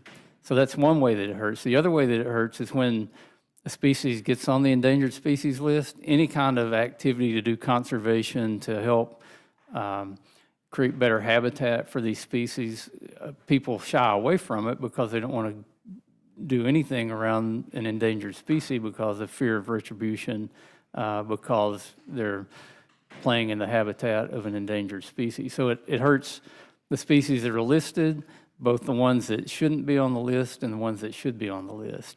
It's why we should really rely on the scientific research when we're talking about the endangered species list. And I've heard this area that these roads, and I'm going back to the other one for just a second. I've heard that they were sensitive areas, but nobody's told me why they're sensitive and where's the endangered species in those areas. I didn't hear anybody say there was an endangered species in the Utah Glen Canyon National Recreation Area. But I don't know, I guess sensitive is a relative term, but maybe they're sensitive because they're the choke points to keep people from getting to other areas of the park, and those areas are designed to shut down public access into the park. And I would think this would be a bipartisan issue. You know, we passed the Explore Act out of the House unanimously last Congress. It was focused on more access to public lands. The Senate passed it unanimously, and the President signed it into law. And focus was on providing more public access to public lands. But orders like this are targeted at restricting public access to public lands. I'm going to go back, something popped into my head while you were talking about the endangered species as well. I have a threatened species, and my wife and I have had several fights over it. It's not in terrible danger, it's near threatened, or the very first step down the path, which is the chimney swift. And I have a chimney that they sometimes nest in. And my wife wanted to cover it up, and I didn't. So right now it's open for the time being. It's open so that the chimney swifts can nest in there. Part of what I think you were saying was that if it suddenly looks like the chimney swift might be considered endangered, my wife would win out because she's going to want to get that chimney sealed off before it's listed as an endangered species, and get that chimney sealed off so they can't nest there, and therefore we're hurting the species that might be under a little bit of threat. Yeah, that's what we would call critical habitat. I've never heard of a chimney being listed as critical habitat, but I hope your chimney doesn't get that designation. Well, I mean, I have some friends I know who actually have built, I guess they'd be faux chimneys. They're just chimneys that stand by themselves so the swifts have places to nest. But they're good things you can do without having the government do it. Right. Yeah, all right. I yield back and now recognize Ms. Ledger-Fernandez for her time for questioning. Thank you very much, and thank you and welcome, Representative Dexter. We often have the chairman here, but it's nice to see you here. And I'm going to just follow up on a couple of thoughts. And one is the idea of the careful consideration that went into a settlement, right? This wasn't something that happened all of a sudden, not last minute. There was actually negotiations and settlement and careful consideration and feedback. And as a result of that, I think a number stands out to me, and that is 388 miles. That is the mileage that is allowed, the miles that are allowed for public access. Is that correct? That is accurate. Have you, I mean, I am from the West, and I'm from a place that doesn't get a lot of water. And this area is not like maybe Arkansas or the Pacific Northwest, where the lands can recover quickly, right? This is an area that is very dry and arid, and when you take off-road vehicles to areas that are very fragile, it takes a long time for them to recover. Which is why, interestingly enough, in places like Chaco Canyon, you can see trails that were made hundreds of years ago because they don't recover quickly. So I take it that one of the things that was went into consideration with regards to this is, let's make sure we allow 388 miles of access, but restricted in these few other miles. Is that kind of what you understand about what went into this? Yes, Representative, that is accurate, and it was specific that it was for culturally and ecologically sensitive sites. So ecological sites may be able to recover over time, but certainly some of the cultural sites will not be able to recover if they are trampled or ruined. Right. And I'm sure that that would be of concern for Right, many. and once a historic cultural site is lost, it's lost to history, it's lost forever. And another point of clarification I thought would be interesting to make is this issue of whether there will be a rule there at all. Now, the chair mentioned that there is the old rule that will go into effect, but is it correct that the old rule was overturned by the courts? My understanding, and certainly I would want someone to verify this, but from the prepping documents I've been given. Repealing the rule risks banning all off-road access in Glen Canyon because without a valid regulation, the Park Service cannot legally authorize off-roading. And the CRA blocks issuing a substantially similar replacement. So then to address that issue, we would have to once again look at a hyper-local issue at the congressional level. And that is the problem with the CRAs in general, right? That you come in with a congressional, and it is just the way CRAs work, right? People are out there, you know, it turns out that there are people who watch rules. I don't quite get it, but they do. And they're saying, what is this CRA? And what it is it is when Congress steps in and without a hearing, without much of anything, just says, we don't like something that took hours and hours of review and community input, and where the agencies developed a rule, and we're going to just overturn it. And once we overturn it, the agencies are stuck. They cannot review any of this at all. So there are times when it makes sense for Congress to act. I would argue that what Congress should be doing is not overturning a rule that took hours and hours of negotiation and review and expert input, but rather, let's do our constitutional duty and look at those tariffs. Let's do our constitutional duty and look at what the DOGE committee is doing to this country. Let's look and exercise our oversight authority, that when we have an administration that is losing case after case after case because the courts, even the Supreme Court, are recognizing that what he is doing is illegal and unconstitutional, let's look at that, but especially these tariffs, right? It's our job to look at these tariffs. The Constitution says Congress is supposed to regulate taxes and trade with other foreign countries. That's what Congress is supposed to be doing. We should be doing our job, looking at the tariffs, instead of overturning carefully thought out and negotiated rules.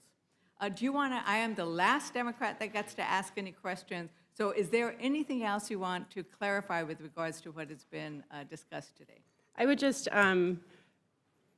verify or validate what you just said, as well as suggest that the Republican constituents that I have, especially in local government, one of their major concerns with Congress is our overreach and overturning local control. I'm surprised that our Republican colleagues are looking to overturn locally validated and negotiated rules. It does seem like government overreach and exactly the kinds of things that we generally would not want to address or take action in. So I agree that not only is it an overreach, but it ties the hands of local governments to address any repercussions of this action. Thank you, and with that, Madam Chair, I yield back. Thank you, Ms. Loder-Fernandez. Mr. Scott, you're recognized. Madam Chair, I will refrain from asking questions, but I will just tell you I'm in favor of this. And it wasn't that long ago that the radicals in the Biden administration proposed shutting down fishing in the South Atlantic Ocean. I mean, and if he had been reelected, I expect they would have shut down bottom fishing, I should say, to be clear, in the South Atlantic Ocean. I mean, that's how radical these people were that were in charge of these agencies. It's stupid, the things that they were doing. We should repeal it all. Any of these major changes like this should come before Congress, and if we have to work a little more, then we have to work a little more. But we're supposed to be the voice of the people, and the people are tired of being told that we can't use the resources that we have.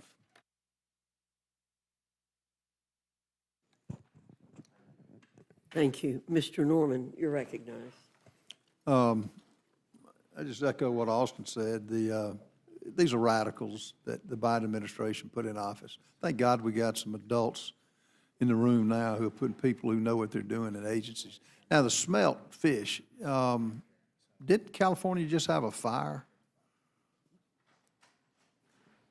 They had, Congress- you're talking about the Los Angeles fires, they had some really big fires. Well, it wasn't it, they were trying to protect the smelt fish from, tell me, Well, we're talking about the longfin smelt here. There has been an ongoing issue with the Delta smelt, and water's been diverted from farmland in the north for years to so call help this delta smelt, but this is just another Another smelt, species. the longfin smelt that is found in other estuaries. It's got adequate numbers. There's no reason at all to list the longfin smelt, so you could just accentuate what's happening with the delta smelt by putting another longfin smelt on the list, which is going to rob more money from the, or more water and money from the Central Valley, where all these crops are grown that aren't really grown anywhere else in our country. So this is water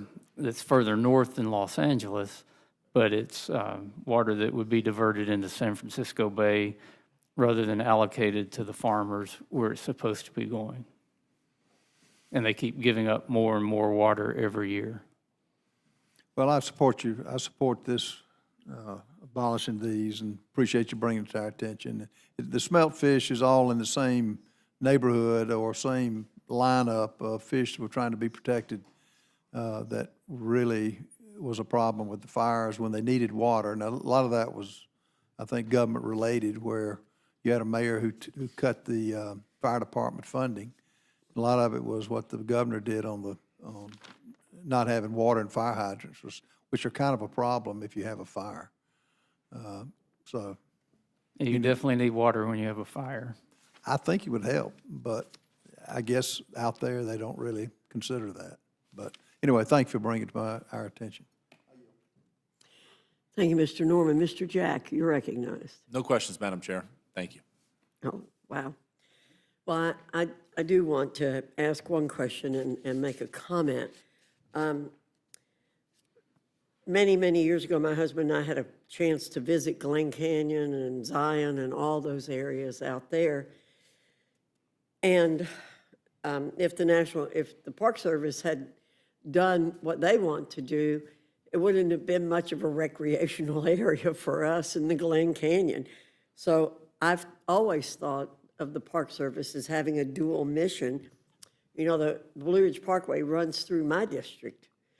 Well, the parkway's there for people to drive through. What would we do if they cut off the driving? So do you think that the Biden administration has accomplished its dual mission of conservation and recreation and public enjoyment in this case, Mr. Westerman? I think they've fallen short on both of those, Chairwoman Fox.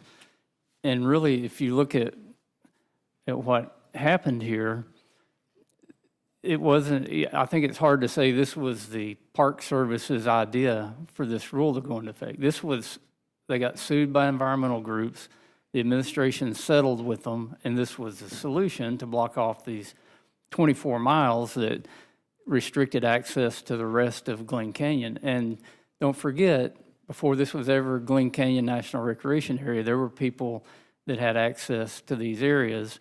And it's a story that's told all too often in our country, where local residents are assured that they're going to have access to these areas.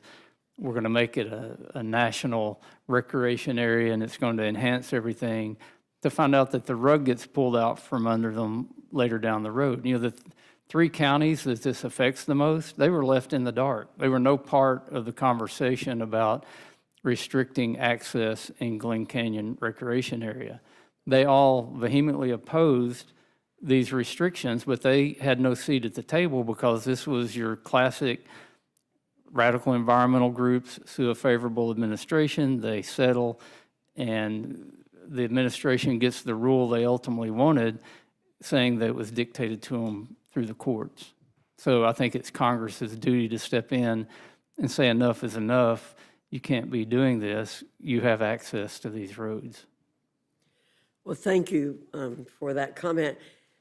I know, Mr. Chairman, you're a very humble person. I wanted to get a couple of things in the record very quickly. You're the only registered forester in the House, right? It's my understanding. And you hold your master's degree in forestry from Yale after gaining your bachelor's in engineering, correct? I don't tell too many people about Yale, but that's true too. And finally, you served as president of the Arkansas chapter of the American Society of Agriculture and Biological Engineering. Is that correct? I did that.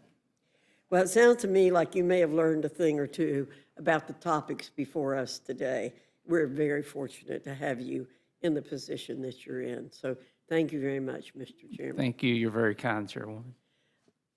Seeing no further persons to ask questions, we'll let our second panel be excused with thanks for coming. And Representative Dexter, I hope you'll come back again. You didn't fare too poorly here today. Thank you. Thank you.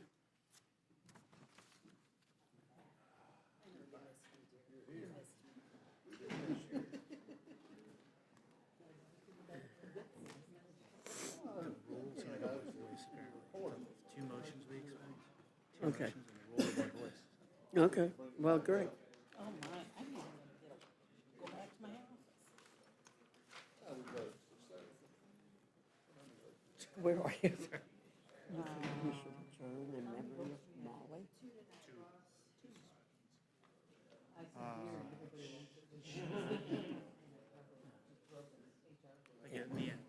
Yeah.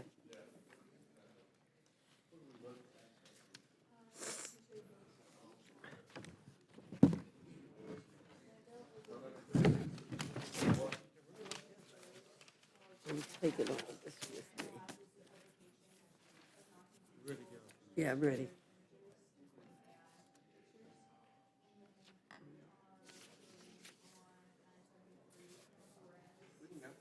We could go. The chair will be in receipt of a motion from the gentleman from Virginia, Mr. Griffith.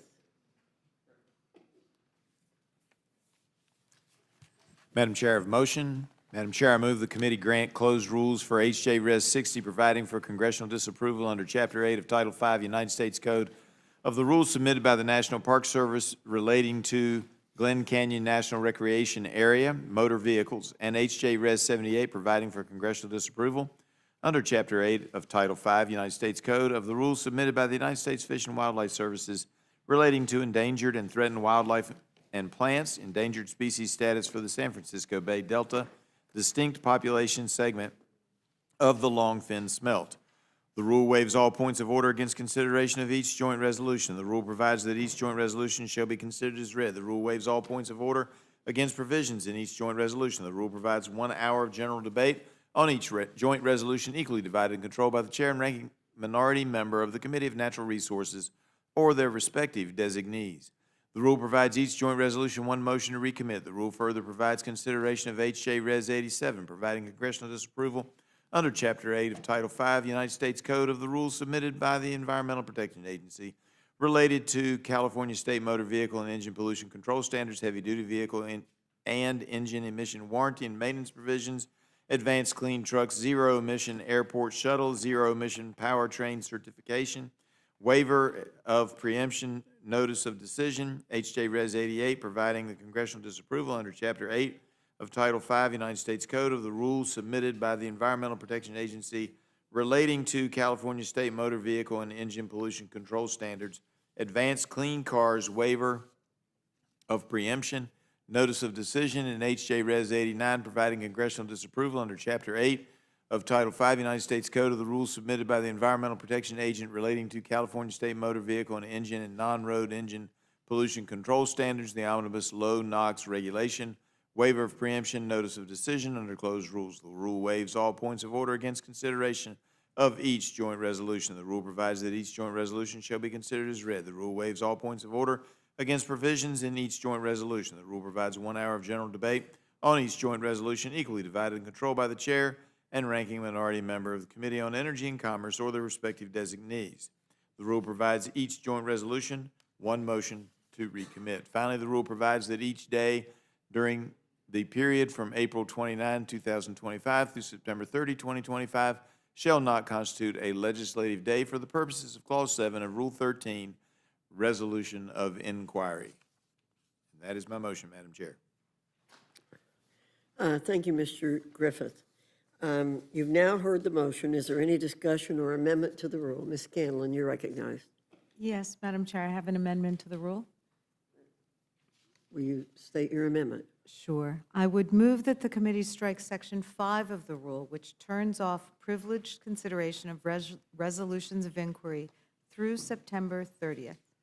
Tolling the days for resolutions of inquiry is not unprecedented. When Democrats held the House majority, we turned off ROIs for a period of time along with other day counts. Why? Because we were dealing with a global health pandemic and navigating how Congress and our committees could operate safely. After we worked out how to do that, how to operate safely, and after lobbying by our then Republican minority, I might add, we turned the ROIs back on. That was the right thing to do. So we're just asking, what reason is there to turn off the resolutions of inquiry now? There is not an unprecedented flood of ROIs being introduced. There isn't a global pandemic that hinders the abilities of committees in the House to meet, to dispose of those resolutions. So what is it? I think Republicans are hiding because they're scared. They're scared that the Secretary of Defense continues to use unsecure methods to discuss classified information. They're scared that the president's tariffs are wreaking economic havoc. And they're scared that this administration is deporting American citizens and others without due process. And they don't want to take votes to get information from the White House about all of these incidents, because that's the real problem. Republicans want to hide behind this resolution so that they don't have to risk the wrath of the president if they were to do their job and take votes on getting answers and conducting oversight. So for that reason, I would strike Section 5, and I yield back.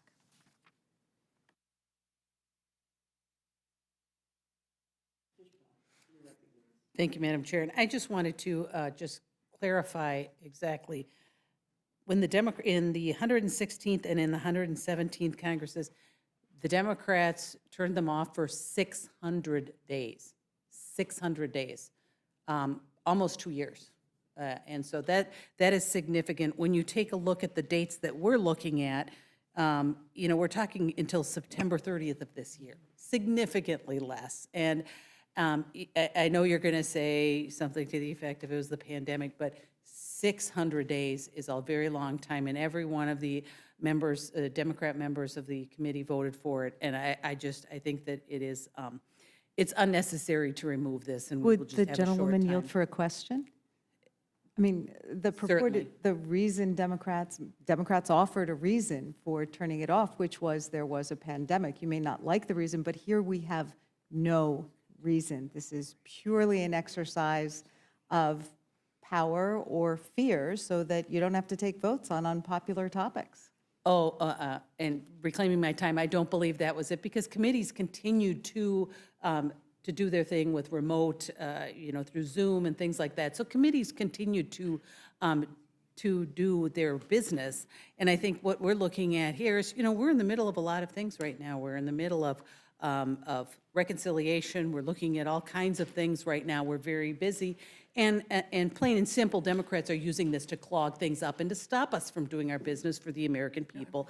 And so I think that this is unnecessary to remove this, because those few months, several months that we are looking at is not going to create any great problems. 600 days, on the other hand, that's a significant amount of time that you stopped it. And all of you voted for that. All of you continue to vote over and over for it, to stop those things from happening, from the Republicans having any kind of power. So just to pursue. And I'm going to yield back, Madam Chair. Thank you, Ms. Fishbach. I think your pointing this out is very, very appropriate. I appreciate it. Any further Madam Chair? discussion? And Ms. Leisure-Fernandez, you're recognized. Thank you very much. You know, and I think the real distinction was that there was a discussion on this. There was the proposal of why we were doing it. It was a pandemic. People were dying across this country. We were responding to a worldwide health crisis. And then, as arguments were made, Democrats turned it off. And with regards to whether this is a reasonable amount of time, I would then hope to get the agreement of Representative Fishbach that when this time expires, you will turn it back on. That this is a set time and not just the beginning of of a series of extensions on this time. Yeah, if you think this isn't a reasonable amount of time, when this expires, will you support turning it back on? And right now, what we have in front of us is we are voting on these dates. And I am sure that those 600, I don't know how many times you had to vote yes to extend it on those 600 days. Right now, we're talking about September 30th, 2025, and this is what we are voting on.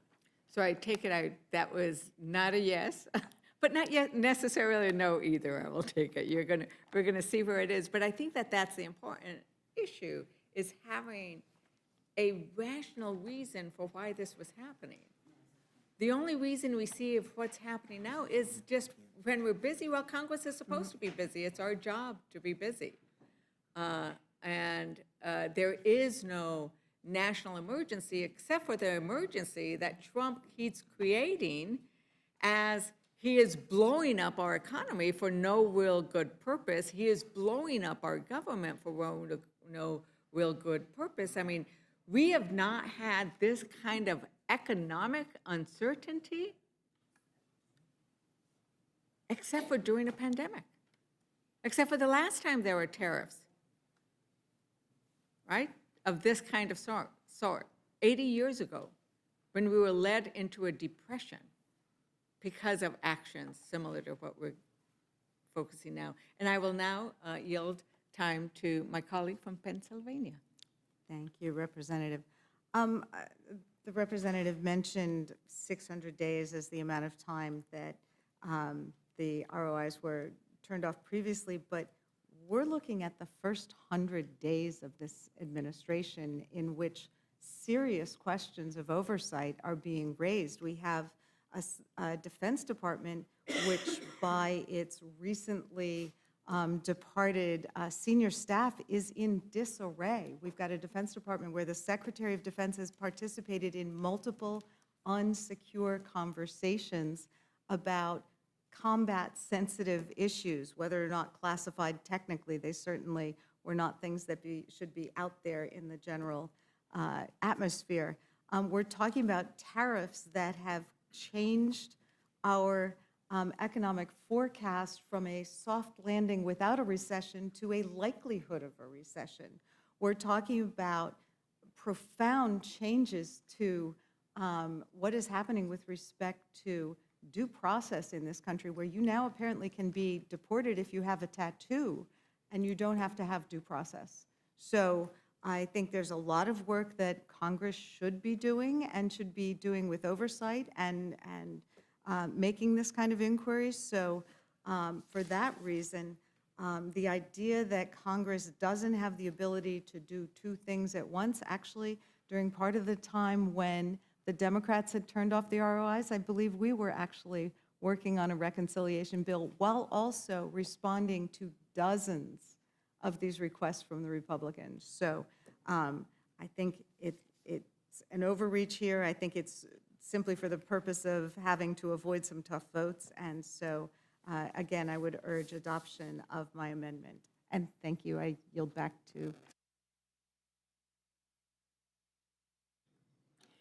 Thank you both. Any further discussion on the amendment?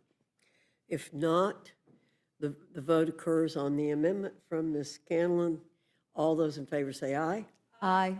All those opposed say no. No. In the opinion, the noes have it. I'd request a recorded Ms. vote. Scanlon requests a roll call vote. The clerk will call the roll. Mrs. Fishbach? No. Mrs. Fishbach, no. Mr. Norman? No. Mr. Norman, no. Mr. Roy? Mrs. Houchin? No. Mrs. Houchin, no. Mr. Langworthy? No. Mr. Langworthy, no. Mr. Austin Scott? No. Mr. Austin Scott, no. Mr. Griffith? No. Mr. Griffith, no. Mr. Jack? No. Mr. Jack, no. Mr. McGovern? Ms. Scanlon? Aye. Ms. Scanlon, aye. Mr. Neguse? Ms. Ledger-Fernandez? Aye. Ms. Ledger-Fernandez, aye. Madam Chair? No. Madam Chair, no. The clerk will report the tally. 2 yeas, 8 nays. The motion is not agreed to. Are there further amendments or discussion on the rule? Ms. Ledger Fernandez, you're recognized. Thank you, Madam Chair. Madam Chair, I have an amendment to the rule. I move to add the following two new sections to the rule, which would allow the House of Representatives to debate and vote on President Trump's reckless tariffs consistent with our constitutional duty. First, a new section stating that House Resolution 211 is amended by striking Section 4. This amendment shall take effect as if included in the adoption of House Resolution 211. Second, a new section stating that House Resolution 313 is amended by striking Section 2. This amendment shall take effect as if included in the adoption of House Resolution 313. Now, for everybody out there who's not keeping track of all the different resolution numbers, what this basically does is say that Congress will no longer stop time and refuse to consider Trump's tariffs. Remember, Trump promised to lower prices on day one. Instead, his tariffs are crashing our economy, raising prices, kicking people out of work, and destroying people's retirement. Now, Republicans have stated in this committee that they are in support of those. We also have numerous reports of other Republicans who were critical of those tariffs. So let's have the debate. Let's do our constitutional duty, have the debate, have Congress make the decision with regards to whether we are going to tax the American people on goods coming in. Are we going to increase the prices for the American public or not? So that is basically what this does. And we only need 4 Republicans to vote with Democrats to review the tariffs and stop this madness. But Republicans stopped a Democratic bill to vote on this by stopping time. I want to remind everybody of what their rule says. Each day for the remainder of the first session of the 119th Congress shall not constitute a calendar day for purposes of Section 202 of the National Emergencies Act. Once again, Congress thinks it can stop time, but while you are stopping time, the American people are suffering. And so I ask that we adopt a rule so that Congress can exercise its constitutional responsibility to debate and vote on the tariffs. I urge my colleagues to adopt my amendment and to have the courage to have the debate on the tariffs. Madam Chair, parliamentary inquiry. Madam Chair, parliamentary inquiry. I'm trying to figure out the relevance of this amendment to the motion that I made. Is it germane? Believe me, are you prepared to speak on that, Ms. Fishback? Okay.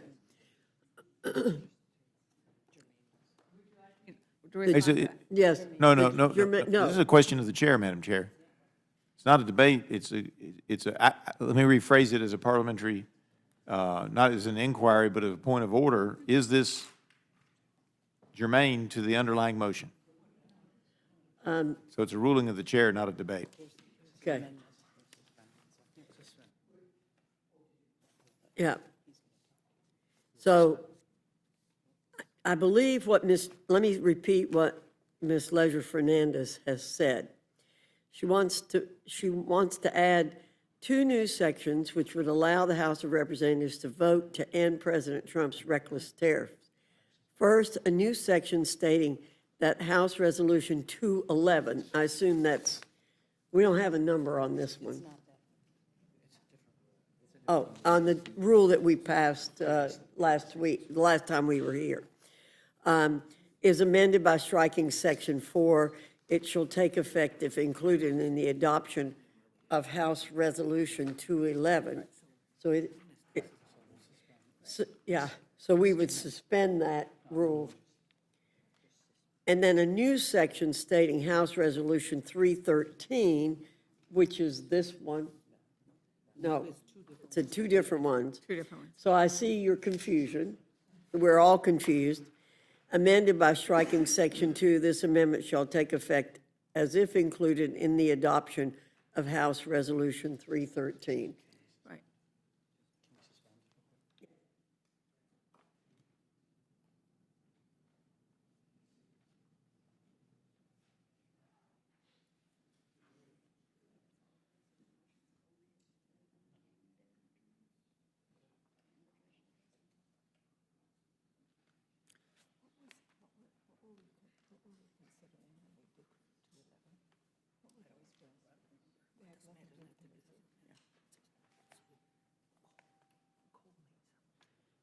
Mr. Griffith, it is germane because her amendment, Ms. Leisure Fernandez' amendment, does amend the rules of the House under which this amendment is, this rule is to be adopted. Thank you, Madam Chair. Thank you. But it is very confusing. Thank you. Okay, is there further discussion? Further discussion of the amendment?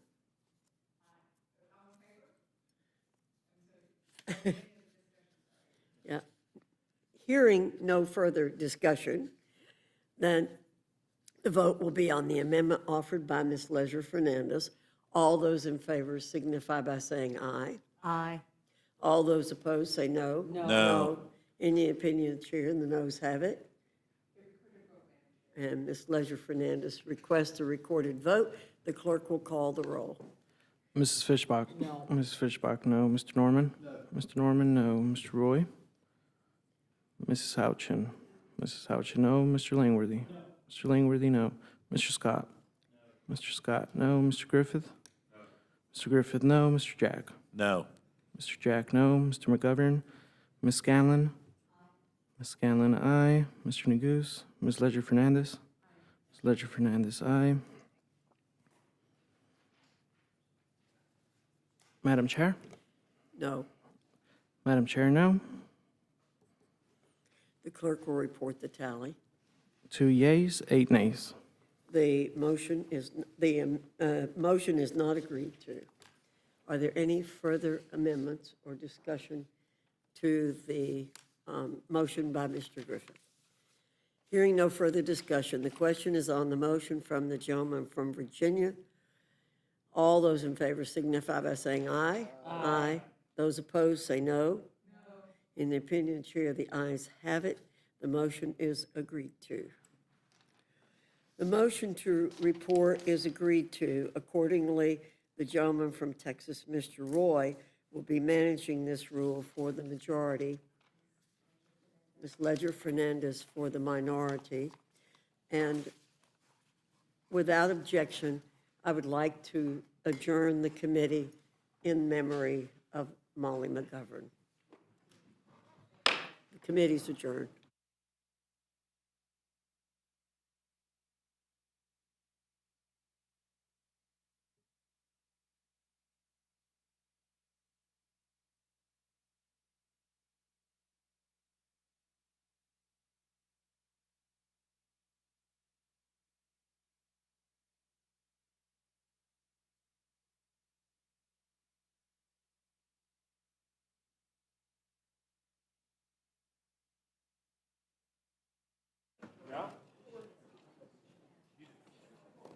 Gonna walk outside.